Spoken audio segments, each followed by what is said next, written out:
Hello friends, tasty cook and blog চ্যানেলে তোমাদের সবাইকে স্বাগত। আবারও একটি দুর্দান্ত রেসিপি নিয়ে তোমাদের কাছে শেয়ার করতে চলে আসলাম। আশা করছি তোমাদের খুবই ভালো লাগবে। তাহলে দেখে নেওয়া যাক আমার আজকের এই রেসিপিটি। প্রথমেই আমি মাংসটাকে ম্যারিনেট করে নেব, তাই ভালো করে ধুয়ে 15 মিনিট জল ঝরিয়ে রেখে দিয়েছি। এরপর এর মধ্যে একে একে মশলার গুঁড়ো, যেমন হলুদ, লঙ্কা গুঁড়ো, সামান্য ধনে গুঁড়ো, জিরে গুঁড়ো, একটা পেঁয়াজের টুকরো, একটু গরম মশলার গুঁড়ো, সর্ষের তেল ভালো করে মাখিয়ে নেওয়ার জন্য, আর সবশেষে লবণ। এবার সমস্ত কিছু দিয়ে একসাথে ভালো করে মাংসটাকে মেখে নেব।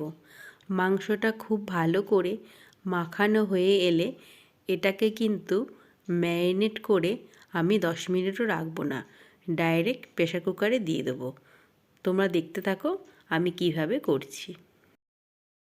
মাংসটা কিন্তু খুব ভালো করে মাখিয়ে নেওয়া হয়ে গেছে। এরপর মাংসটাকে প্রেসার কুকারের মধ্যে ট্রান্সফার করে দিলাম। খুব সামান্য পরিমাণে একটু জল দিয়ে মাংসটাকে কিন্তু 2 সিটি মেরে সেদ্ধ করে নেব। মাংসটা সেদ্ধ হতে হতে এদিকে আমি কিছু মশলার পেস্ট তৈরি করে নেব। একটি মিক্সিং জারে পরিমাণ মতো আদা, রসুন আর কাঁচা লঙ্কা নিয়ে নিয়েছি। এর একটি ফাইন পেস্ট তৈরি করে নেব। বাঙালিদের মাংসের ঝোলে আলু থাকবে না তা কখনো সম্ভব? তাই আলুও কেটে নিয়েছি। আলুগুলো ভেজে নেওয়ার জন্য বসিয়েও দিয়েছি।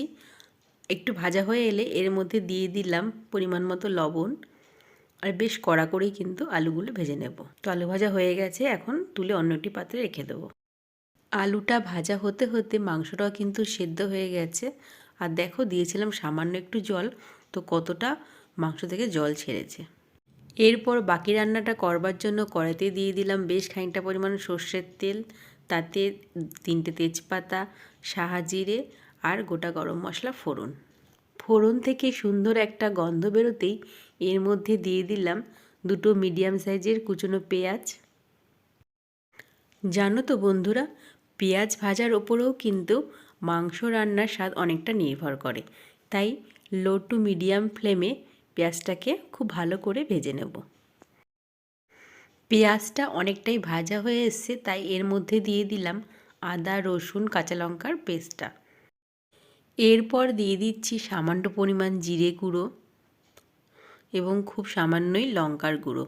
সামান্য পরিমাণে গুঁড়ো মশলা ব্যবহার করতে হবে, কারণ ম্যারিনেট করার সময় কিন্তু গুঁড়ো মশলার ব্যবহার হয়েছে। এখন মশলাটাকে ভালো করে কষিয়ে নেব। মশলাটা এই পর্যায়ে কষে আসলে এই সময় দিয়ে দিলাম টমেটো বাটা, সামান্য নুন, একটু চিনি। গ্যাসের ফ্লেমটাকে একদম লোতে রেখে ঢাকা দিয়ে মিনিট 2 কষিয়ে নেব।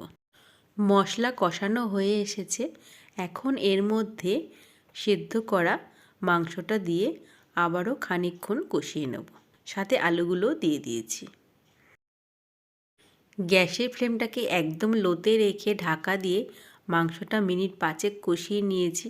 দেখো মাংস থেকে কি সুন্দর তেল ছাড়তে শুরু করেছে। মাংস কিন্তু একদম রেডি হয়ে গেছে। তো এখন যার যেরকম ঝোলের প্রয়োজন সে সেইভাবে জল দেবে। তো আমি এখানে খুব সামান্য পরিমাণেই গরম জল অ্যাড করে দিলাম। এবার একটু ফুটতে দিতে হবে। এইভাবে ফুটে উঠলেই গ্যাসের ফ্লেমটাকে বন্ধ করে ঢাকা দিয়ে রেখে দিতে হবে। তাহলেই কিন্তু রেডি হয়ে যাবে মটনের ঝোল। রোববারের লাঞ্চে অথবা যে কোনো ছুটির দিনের লাঞ্চে যদি এই রকম খাসির মাংসের ঝোল থাকে তাহলে কিন্তু মন্দ হয় না। কি বলো বন্ধুরা? আজকের এই মটনের রেসিপিটি তোমাদের কেমন লাগলো কমেন্ট করে জানাতে কিন্তু ভুলবে না। আমি যেভাবে করলাম একবার এভাবেও ট্রাই করে দেখো। তাহলে চলো আজকের মতো টাটা। নেক্সট কোনো ভিডিও তোমাদের সাথে আবারও দেখা হচ্ছে। ততক্ষণ তোমরা ভালো থাকবে, সুস্থ থাকবে, সাবধানে থাকবে। Love you all.